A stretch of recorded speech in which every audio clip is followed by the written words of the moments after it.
Nako, breaking news, away at gulo ito sa Senado, no? Si Senator Dante Marcoleta at itong si Lacson, no? Na talagang muli nagkakabakbakan na paparating na hearing, itong di umano, kunong hearing nito ni Pinky na ipapatawag daw yata itong, susubukan hindi patawag, iba kasi ipatawag sa imbitasyon, no? Ang galing ng Pinky na to, nag-iimbita ng mga taong sangkot, no? Iba kasi ang imbitasyon sa ipapatawag po.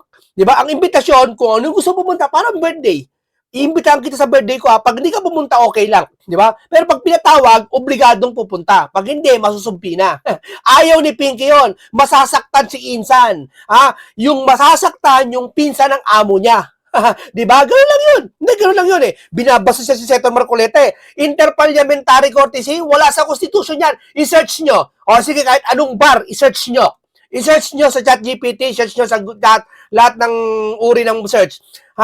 Ang interparliamentary courtesy, isang tradisyon, isang respeto do sa kapwa, senador at congressman na hindi pwedeng ipatawag sa respeto, pero wala siya sa konstitusyon. Ibig sabihin, wala sa batas. Isang tradisyon. Anytime pwedeng labagin, pwedeng sawayin to. Kung kinakailangan, lalo na importanteng bagay para sa kaban ng bayan na ninakaw na usapin. Di ba? Ngayon, ito, nagkakagulo ngayon dito sa Senador. Talaga magugulat mga Senador dito. Hintayin nyo. Yan si Pinky, may kapasidad yan. May kapasidad yan, ha? Ilabas niya lahat ng galit niya kamo. Di ba? Dito si Senator Marcoleta, hindi niya kayang tansyahin to. O ito, bago yan, ha? Tignan muna natin tong pautot nila, ha? Muling nagpalitan ng maanghang na salita sina Senate Preton Perrin Lacson at Senador Dante Marcoleta. Kung ituring niya to gera sa Senado. Nahuli ipatawag na hearing sa Senate Blue Ribbon Committee sa dating speaker na si Leyte Martin Romualdez. Napakadali, di ba? Ipatawag, hindi imbitahan ha. Eto sabi niya. Ping Lacson, Rodante Marcoleta, gera kay Martin Romualdez. Muling nagpalitan ng maanghang na salita ang Senate Pro Tempore, Pinky at Senador Dante Marcoleta matapos igihit ng huli na ipinatawag sa hearing sa Senate Blue Ribbon Committee si dating Speaker Leyte Martin Romualdez. Ayon kay Marcoleta, dapat lang imbitahan si Romualdez sa susunod na hearing ng Blue Ribbon upang mapiga kung sino mastermind sa flood control scandal. Tanong, kayo mga loyalista, mga vlogger-vloggeran dyan, mga bangag vlogger, may masama ba sa sabi ni Senator Marcoleta na ipatawag? Ba't nagagalit ka? Di ba? Kung masama. Sige, may masama ba? Ipapatawag eh. Para may malamang kasagutan. Hindi naman pagbibintangan eh. Ang masama, ipapatawag mo kasi pagbibintangan mo. Yun, hindi tayo papabor doon. Pero ipapatawag kasi tatanungin. Siya ang speaker. Nakakatulog ba kayo mga bangag kayo? Nakakatulog ba kayo? Ayon kay Marcoleta, dapat lang imbitahin si Romualdez sa susunod na hearing Blue Ribbon upang mapiga kung sino mastermind plan sa flood control. Nung gumawa nga siya ng public statement na sabi niya, how can I be the mastermind? Sabi niya ngayon, ganun. Alam mo, tanong lang yan. Tanong lang niya na yun parang kilala niya kung sino mastermind. Kaya sinabi niya, how can I be? Sabi niya, paliwanag ni Marcoleta sa isang radio interview. Ibig sabihin, alam niya, pero yung pagsabi niya ng ganon, hindi niya deny yung kanyang involvement. Malinaw yon. Alam niya, kasama siya. Hindi niya lang ako ang mastermind. Sabi niyang ganon, dugtong pa niya. Nagtataka umano si Marcoleta kung bakit ayaw ipatawag sila ni Lacson si Romualdez para pigain sa mga nalalaman nito sa flood control scandal. Magtawag ka na, hindi ko maintindihan. Magtawag ka na. Hindi ko maintindihan lang kung ang gusto ng gawin ng chairman ng BRC, gate ni Marcoleta kay Lacson. Itinuwid naman ni Lacson ang pagsaring ng Marcoleta tungkol sa hindi di umano imbitahan kay Romualdez ng mga pagdinig sa panel flood control controversy. Mula pa noong unang nagbukas ang Philippine Congress under bicameral system, umiiral na ang interparliamentary courtesy between the two chamber, diin ni Lacson. Alam mo, Pinky, ang interparliamentary courtesy, hindi yan batas. Hindi yan nakabase sa konstitusyon. Kung dahil lang pala dyan, kung interparliamentary courtesy pala, kahit gaano pala ang isang congressman na sasangkot sa gaano kriminal sa Pilipinas na to, wala palang ipapatawag dahil sa interparliamentary courtesy. Ikaw ang nagpapahirap sa buong Pilipinas. Di ba? Ikaw. Di ba? Isipin mo, tradisyon lang yan. Hindi naman nakasulat sa konstitusyon yan. Ha? Interparliamentary courtesy. Ano ba interparliamentary? Isang respeto. Samantala si Senator Marcoleta, hindi mo nire-respeto. Ha? Anong pinagsasabi mo dyan? Anya, ito ang dahilan kung bakit dinaan ng committee ang Office of the Speaker ng imbitasyon sa mga incumbent na miyembro ng Kamara Representantes. Sabi ni Lacson, ang tanging exception ay kapag kusang dumalo ang mga miyembro ng Kamara ng mga pagdinig sa Senado tulad ng ginagawa niya sa Navotas Representative Toby Tiaco at Batangas Representative Leandro Libiste. Kaya nga time-honored tradition ang tawag. Hindi pa rin papapasok sa bambunan niya yon, pasaring ni Senador. Mo, hindi daw papasok sa bunbunan ni Senador yon. Kung halimbawa tanungin ka, ha, ibig ko palang sabihin, ang interparliamentary pwedeng panaka sa isang congressman. What if yung congressman halimbawa, ha, siya la mastermind, siya pumatay na napakaraming tao. Halimbawa lang, pero hindi pa naman ganun kaano. Para siya imbitahan sa hearing, hindi mo ipapatawag kasi may interparliamentary courtesy ka. Ha? Hindi mo ipapatawag bilang BR Blue Ribbon ka ng chairman. Ano ba tangkuhin ng Blue Ribbon? Ano ba ibig sabihin ng gawain mo diyan sa Blue Ribbon? Hindi pa rin ipapatawag 'yan. Ganun ba 'yon? Ibig sabihin, pwede palang panakas yung interparliamentary courtesy. Congressman ako, magnanakaw ako ng kabang-kaba ng bayan. Ngayon, hindi ako pwede ipatawag sa hearing kasi may interparliamentary courtesy ako. Ha? Respeto ko no.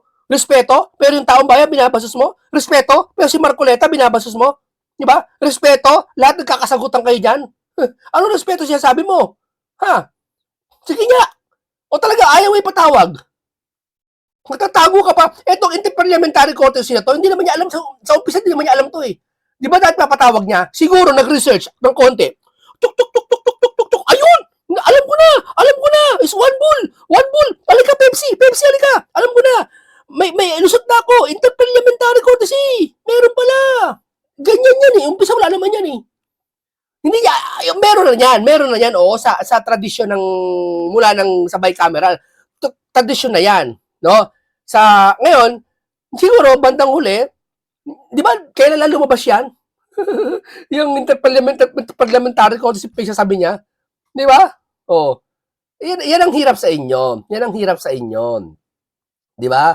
Ayaw nyo lang, ano kasi kayo eh, pag napatawag yan, mapipiga yan ni Senator Marcoleta. At pag napiga yan ni Senator Marcoleta, walang ibang sisisihin ikaw, Pinky, ng ni Junior. Walang ibang sisisihin ikaw. Sabihin, bakit mo pinabayaan pigain ng pinsan ko? O kaya naman, kung nilalaglag na ni Junior yan, sasabihin naman sa'yo ni Tamba, bakit mo pinabayaan akong gipigain, ha? O, yari ka ngayon dyan. Takot yan, takot. Biruin mo ang tapang-tapang mo nung araw, ha? Pag sinabing pangalan niya ganyan, ang tapang, kilala, di ba? Ginagalang, ha? Ngayon, takot ka, ha? Takot ka kay Tamba? Si Chichi Escudero nga, hindi natakot sa kanya, eh. Di ba? Ikaw, takot ka? Ayaw mo banggain? Ha? Naknanteting ka naman, di ba? O, Nanawagan si Senator Dante Marcoleta na ipaharap sa pagdinig ng Senate Blue Ribbon Committee si dating House Speaker Martin Romualdez. Ayon kay Marcoleta, ito ay kaugnay ng patuloy na investigasyon sa isyu ng umano'y anomalya sa flood control projects. Git niya, hindi dapat nakatuon lamang sa iisang personalidad ang investigasyon dahil maaring may iba pang sangkot sa isyu. Kaya nga alam mo ito lang sabihin ko sa Nanawagan si kondisyon. Ito lang sabihin dahil maaring may iba pang sangkot sa issue. Ito. Sabi ko sa inyo uulitin ko hindi para pagbintangan si Romualdez. Hindi para idiin. Dito sa usaping ito, inimbitahan siya o ipatawag siya, respeto na yun eh. Kaya nga pinatawag eh. Doon pa lang sa batas na ipapatawag, respeto na yun eh. Pero yung sabi mo interparliamentary courtesy, wala naman sa batas, traditional naman, sabi mo, respeto, binabasos mo naman ang sambayan ng Pilipino. Hindi mo pwede sabihin mo kay Martin, ikwento mo lahat. Magsinungaling man siya dun sa Senate, walang problema. Basta tatanungin siya ni Senator Marcoleta, nakadepende yung sagot niya. Halimbawa, ako si Senator Marcoleta, Martin, tanungin kita. Eto gawin, ikaw ang speaker. Ano nalalaman mo kay Saldi? Sasabihin niya, naka-record yun sa Senado. Ayaw ni Pinky nun. Ayaw ni Pinky nun. Kahit kanino mo tanungin, ha? Kahit mabuhay ang mga apostol, tanungin niya. Kahit mga scientist, tanungin niya, walang masama sa gagawin nila Senator Dante Marcoleta. Ang masama, yung hindi mo ipapatawag yan dahil sa interparliamentary court yung sinasabi mo. Ha? Iyan, tatandaan ng sambayan ng Pilipino yung ginawa mo. Dinudungisan mo ang buong Pilipinas sa ginagawa mo. 'Di ba? Binabastos mo sambayan ng Pilipino. Hindi to usapin ng DDS, hindi to usapin ng Bingpingtawan, hindi to usapin ng kung anumang kulay. Ang usapin na to, yung papatawag mo yung tao para may malamang kasagutan. Bakit di papatawag? Bakit sabi ng mga bangag, bakit di papatawag si Martin? Hoy, hindi si Martin, hindi yan janitor dyan sa house. Speaker dati yan. Ha? At karapatan namin mag-request na ipatawag yan kasi congressman pa rin yan. Kung gusto niya, wag siyang ipatawag, maging private citizen siya para wala siyang obligasyon sa taong bayan. Dahil yung pinapasahod yan, pera namin yon. Di ba? Pera ng gobyerno yon. Sabi pa ng senador, may mga payag umano si Romualdez na maaring magbukas ng mas malawak na koneksyon sa kaso. Kwenasyon din ng senador ang ilang kondisyon sa pagdinig ng komite kaugnay ng investigasyon. Nanindigan pa si Biro mo, ito pa sabi niya. Oh. Ito pa sabi niya. Ito pa sabi niya, tingnan niyo. Ito pa sabi niya. Tingnan niyo to. Talaga mag-iit ang ulo mo eh. Dali lang ha. Mag-iit talaga ulo mo sa mamang ito eh. Oh. Lacson muling iginit na hindi siya maaaring hindi niya pwedeng persahin si Romualdez sa dumalo sa Blue Ribbon. Muling ipinaalala ni Senate Tempore na Lacson na hindi kailanman maaaring persahin ng isang miyembro ng House of Representatives na dumalo sa investigasyon ng Senado. Isipin mo. San sa batas yan? Wala sa batas niyan. O, tingnan natin yung mga bugok na comment ha. Ano tayo ng bugok? Tama yan, ikaw maituro lang ang hearing nyo. Baka kasi maituro ka na may maleta din. Takot kayo kasi may hawak ng alas dapat. O, takot ka kasi. O. Isa pulso ng taong bayan. Huwag mong sabihin na troll yan. Pag sinabi mong troll lahat, ibig sabihin walang tao sa Pilipinas, puro troll na lang. Di ba? O, hindi naman pinupwesa kundi pinadala ng imbitasyon na umattend sa Blue Ribbon. Kung hearing, yun lang. Sabi ni Rep. Romualdez, pupunta siya para i-clear ang name niya. Bakit naman ipakita mo ito sa Ping? Bigyan mo naman ng due process si Romualdez para i-clear naman ang kanyang pangalan. O. Ayaw niya ipatawag kasi, Romualdez, nananawagan ako sa'yo. Ayaw kang ipatawag ni Pinky. Ha? Gusto niya manatiling sira ang pangalan mo. Oo. Gusto niya masira yung pangalan mo. Kaya ayaw niya siguro ipatawag ka. Oo, yun nakikita namin. Yeah? Kasi pag pinatawag ka, malilinis ang pangalan mo. Tama? Kung wala kang kasalanan po, Martin, malilinis ang pangalan mo. Kaso ayaw ni Pinky yun. Ayaw kang ipatawag eh. Ayaw niya linisin ang pangalan mo. Yun lang ho yun. Oh, di ba? Balik na tayo sa talakay natin. Marcoleta na mahalagang masusing busisiin ang lahat ng ebidensya upang matukoy ang kabuuan ng issue. Dagdag pa niya, handa siyang pumirma sa magiging committee report kung resulta ito ng kumpletong investigasyon. Oo nga, kumpletong investigasyon ang kailangan eh. Nakumpleto ba? Kailan naging kumpleto ang partial? Pabili niya po ng 1 kilong bigas, yung 1/4. May ganun ba? Pabili nga po ng kalahating sakong bigas, yung 1/4. Baka batuhin ka ng tawas ng palengke, ng tindero. Batuhin ka ng tawas na buo, no? Sa bunbunan mo. Tanim mo sa bunbunan mo, Pinky. 'Di ba? Huwag mo sabihin tanim mo sa bunbunan ni Senator Marcoleta. Sa bunbunan mong panot, ha? Itanim mo 'yan. 'Di ba? Sasabi nito, partial report. Kaya nga partial eh. Ba't ipirma si Marcoleta? Nauna na rin sinabi ni Senator Ping Lacson na 2 beses nang inimbitahan si Romualdez sa pagdinig ngunit hindi ito nakadalo. Nakatakda namang ilahad ni Senator Ping Lacson sa privilege speech ang tinawag niyang Chairman's Progress Report sa flood control. Daming picture sabi nito, no? Kung ano mga lumalabas sa bibig nito, mga kaibang termino, no? Na may kudita naman daw mangyayari. Pakiramdam niya, lahat ng nangyayari sa bansang Pilipinas, akala niya, PMP chip pa rin siya, nakaugnay pa rin siya doon. Akala niya marami pa rin siya impormasyon na ganito magkakaroon kudita. Di ba? Yan eh. O sige, palagay natin may kudita. Huwag mong pakialaman yan. Ang pakilamanan mo, etong issue ngayon kasi inagaw nyo kay Senator Marcoleta yung Blue Ribbon. Pagiging chairman niya. Ha? Ano sabihin niyo si Senator Marcoleta galing sa pagiging Blue Ribbon chairman kaya gusto niyang aawayin si Pinky? Kayo nga nang agaw sa posisyon ni Senator Marcoleta eh. Sa pagbabalik ng sesyon sa Senado sa Mayo, magsisilbian niya itong daan para maipagpatuloy ang mga pagdinig sa isyu ng flood control. Naku, magsisilbi itong daan. Anong date na ngayon? Mula September, October, November, December, January, February, March, April, May, June. 10 buwan na. Mag-June na ngayon eh. April na pa. Mag-siyam na buwan na pala. May. Mag-May na. Next week. 9 na buwan na. Ngayon pa lang sinasabi yan. Kaya pala ang tagline nila ni Pepsi, ang tagline nila, eto ang bagong simula. Sabi nila, sa yung kampanya nila, ang galing. Ha? Doon pa lang kayo magsisimula at tagal nyo nakaupo. Di ba? Dagdag pa niya, kapag naihain na sa plenaryo ang Chairman's Progress Report, ay maaaring ibahagi sa Department of Justice at Office of the Ombudsman ang partial report kaugnay ng flood control anomaly. Para sa Diyos at sa Pilipinas kung mahal. Eto si Shi. Oh, iba tong mga matatandang to, di ba? Nitong si Leyte Representative at dating House Speaker Martin Romualdez, iginit ni Lacson na hindi pwedeng basta ipatawag ng Senado si Romualdez kaya ng gusto ni Marcoleta. Hindi gusto ni Senator Marcoleta yan. Hindi gusto ni Senator Marcoleta yan. Gusto ng tao yan. Huwag ng bayan. Baka sabihin nila, sasabihin naman ni Antique, asa ng bayan? Hindi. Pag sinabi mo 3 tao, pwede may turing bayan yun. Meron niya sa ibang bansa, bansa maliit eh. Yung sa loob ng bansa, may isa pang bansa. Di ba? Sa Vatican. Italy, di ba? Sa loob ng Italy. Tapos sa Rome, tapos yung Vatican.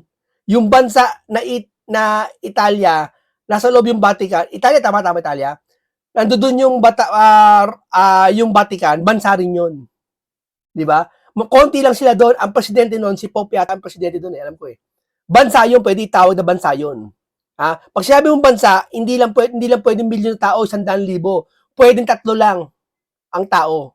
Kaya pag sinabing bayan, ako, pati si Senator Marcoleta, pati isang kasama mo dyan, na pwede kaming bayan, na tamatawag kaming bayan. Kaya ang pwede, sabihin namin, naghahanap ang taong bayan sa kasagutan. Hindi sa kagustuhan ni Senator Marcoleta na mapatawag yan. Ang gusto namin, maipatawag si Martin. Hindi para pagbintangan, kundi tanungin kung ano pang iba pang detalye. Sir, gising. House Speaker dati yan, sir. House Speaker yan. Dahil may interparliamentary courtesy o respetuhan ng Senado at Kamara. Respetuhan ng Senado at Kamara, tindinetong taong ito. No, mga kababayan, alam nyo na, pag gagawa kayo ng malaking kurakot sa Pilipinas, mag-congressman lang kayo para may respeto kayo pagdating sa Senado. Mag-congressman lang kayo kung gusto nyo, mag-criminal kayo, magnakaw kayo bago kayo magnakaw ng limpak-limpak sa bayan, huwag kayo magbi-mayor. Mag-congressman kayo para respetuhin kayo sa Senado ng parliamentary courtesy. Na pinaiiral mula pa ng magbukas sa bicameral system ng Kongreso. Ito ang dahilan kaya laging idinadaan ng Senado ang imbitasyon sa mga kongresista na nakaupong House Speaker. Ipinunto nila. Sir, ganito yan Tama yung interparliamentary courtesy pag pinatawag mo yung mga congressman na wala naman sangkot. Respeto kasi yon. Pero kung halimbawa, sir, nasasangkot ka na sa malaking issue, ipinangalanan ka na ni Saldico, pinangalanan ka na ng kontraktor na sa Diskaya, pinangalanan na kayo ng mga nila Gutesa, 18 Maris, lahat na. Ang dami na sangkot dito. Hindi mo ba ipapatawag yung tao? Kailangan pa ba namang interplanetary magician na napakawalang yan ito? So na 2 beses na itong ginagawa ng Blue Ribbon Committee sa kaso ni Romualdez. Batay dito, mapaparapan niya si Romualdez sa Senado kung magkukusa ito tulad ng ginawa ng ilang kongresista gaya ni na Batangas Representative. Hindi. Senator Martin, alam ko kung ba't nagsalita ka noong nakaraan. Alam namin nililinis mo pangalan mo at may tinuturo kang executive na dapat imbestigahan. Ngayon, sa pagharap mo, alam namin gusto mo malinis ang pangalan mo. Si Pinky ayaw niyang malinis ang pangalan mo. Ayaw niya. Bakit? Ayaw kanyang ipatawag. Kasi gusto niya interparliamentary courtesy. Martin, huwag kang papayag na hindi ka ipatawag. Huwag. Kasi para niya sinasabi, huwag mo linisin ang pangalan mo sa tao. Pinipigilan niya gusto ni Senator Marcoleta na ipatawag ka niya. Eh, di ba yun ang gusto mo, linisin ng pangalan mo? Sa paglilis ng pangalan, di ba, ando doon yung bahagi, ando yung kaparaan na ipatawag ka para makapagsalita ka, di ba?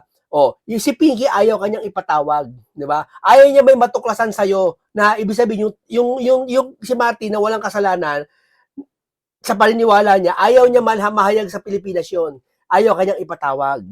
Sisihin mo si Pinky Martin, ha? Sisihin mo. Huwag si Senator Marcoleta. Si Senator Marcoleta nagre-request lang. Ha? Nasa sayo pa rin yun, Martin, kung pupunta ka o hindi. Ha? Eto po, may hawak ng blue ribbon. Ayaw niya po malinis ang pangalan mo. Hindi ba? Gusto niya patuloy po yung mga tao mag-isip ng masama sa inyo.